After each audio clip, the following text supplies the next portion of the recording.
A Bíblia diz que o céu é um lugar maravilhoso sem pecado, no entanto, sabemos que o diabo pecou quando estava no céu e foi expulso de lá. Então, será que qualquer um de nós corre o risco de pecar mesmo no céu e ser expulso de lá? Também como Satanás, um anjo, pôde pecar e ser expulso desse lugar maravilhoso. Para chegarmos às respostas dessas perguntas, precisamos descobrir algumas verdades bíblicas. Primeira, Satanás e seus anjos tinham liberdade para pecar. Satanás foi inicialmente criado como anjo modelo de perfeição, cheio de sabedoria e beleza, como é dito em Ezequiel, e foi feito mais especificamente como querubim, mas a estrela da manhã não estava satisfeita só com isso. O diabo passou a desejar ser maior que todos os outros anjos, e ele pensou: subirei aos céus, erguerei o meu trono acima das estrelas de Deus, eu me assentarei no monte da Assembleia, no ponto mais elevado do Monte Santo, subirei mais alto que as mais altas nuvens e serei como o Altíssimo. Ele queria ser igual a Deus, mas no dia em que foi achada essa iniquidade nele, Satanás foi expulso, como é dito em Ezequiel capítulo 28, versículo 1. Seu coração se encheu de orgulho por causa de sua beleza, sua sabedoria se corrompeu por causa de seu esplendor. Aqui é importante dizer que o texto de Isaías está inicialmente falando contra o rei da Babilônia, mas os termos utilizados no texto mostram que a profecia tem dupla referência, se referindo também ao diabo, assim como o texto de Ezequiel também fala contra o rei de Tiro, mas os termos utilizados mostram que também há nesse caso uma dupla referência se aplicando a Satanás. No entanto, astuto como sempre foi, ele não caiu sozinho. Alguns interpretam que Satã conseguiu convencer uma terça parte dos anjos para ficarem ao lado dele na revolta contra Deus, como é explicado em Apocalipse capítulo 12, versículo 4. Apesar de não haver consenso se está se falando sobre expulsão do diabo pelo seu orgulho, Apocalipse capítulo 12, versículo 7 ao 9 nos diz: houve guerra no céu, Miguel e seus anjos lutaram contra o dragão e seus anjos. O dragão perdeu a batalha e ele e seus anjos foram expulsos do céu. Esse enorme dragão, a antiga serpente chamada Diabo, Satanás, que engana o mundo todo, foi lançada na terra com seus anjos. Perceba que Satanás caiu porque, como todos os seres criados por Deus com consciência e moralidade, ele possuía o livre-arbítrio. Ele foi criado perfeito, mas com a capacidade de escolher entre obedecer ou se rebelar contra o Senhor. Sua decisão de se encher de orgulho e desejar ser igual ao Altíssimo foi fruto desse livre-arbítrio. Apesar de sua posição exaltada como querubim, Satanás usou sua liberdade para se voltar contra o Criador, levando não apenas a sua própria queda, mas também a de outros anjos que o seguiram. Segundo a verdade, somos diferentes dos anjos. Biblicamente falando, humanos e anjos têm origens, naturezas e propósitos diferentes. Os humanos foram criados à imagem de Deus, com corpo físico e alma imortal, com a obrigação de governar a criação, se multiplicar e glorificar a Deus. Já os anjos são seres criados para servir como mensageiros e executar as ordens do Senhor. Embora temporariamente inferiores aos anjos, os salvos em Cristo são redimidos e elevados a uma posição futura de grande importância, incluindo o julgamento dos próprios anjos. Como dito por Paulo, não sabem que julgaremos os anjos? Que dizer então dos desentendimentos corriqueiros desta vida?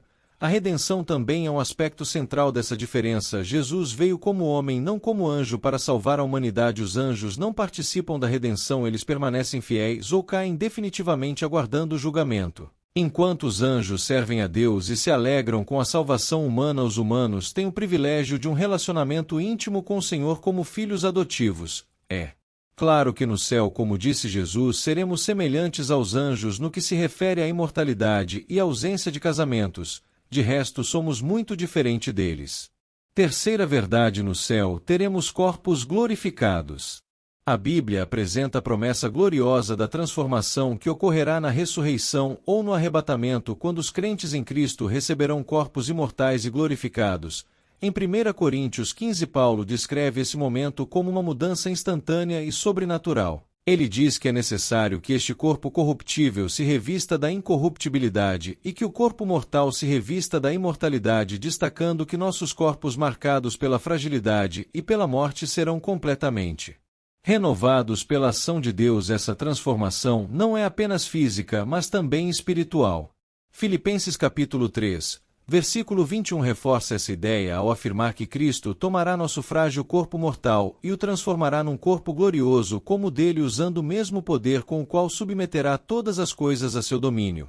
O corpo glorioso de Jesus após sua ressurreição serve como modelo para os crentes, um corpo incorruptível, livre das limitações humanas e plenamente adequado para a eternidade com Deus. Saber disso tudo é muito importante para esclarecermos a possibilidade de cairmos em pecado no céu. Quarta verdade: os salvos não pecarão no céu devido à completa transformação dos nossos corpos. No céu os salvos não pecarão porque terão sido completamente transformados pela obra redentora de Cristo. Enquanto na terra o pecado é uma constante por causa da natureza caída do ser humano no estado eterno, essa natureza será substituída por outra glorificada, incorruptível. Apocalipse 21:27 declara que nela nunca jamais penetrará coisa alguma contaminada, nem o que pratica abominação e mentira, mas somente os inscritos no livro da vida do Cordeiro, indicando que o céu é um lugar de santidade absoluta, onde o pecado não pode coexistir com a presença de Deus. Essa purificação não é fruto de mérito humano, mas o sacrifício de Cristo. Além disso, como salvos terão seus nomes escritos no livro da vida, isso significa que foram escolhidos e selados para a vida eterna. Esse registro divino é uma garantia de que eles pertencem a Deus e estão protegidos para sempre de qualquer forma de corrupção. Além disso, 1 João capítulo 3, versículo 2 afirma que seremos semelhantes a Ele porque o veremos como Ele realmente é. O que está sendo dito aqui é que ver Cristo face a face moldará os salvos à sua imagem, eliminando qualquer inclinação para o pecado. Mas não podemos esquecer de uma outra verdade fundamental. Quinta verdade: o céu é um lugar maravilhoso.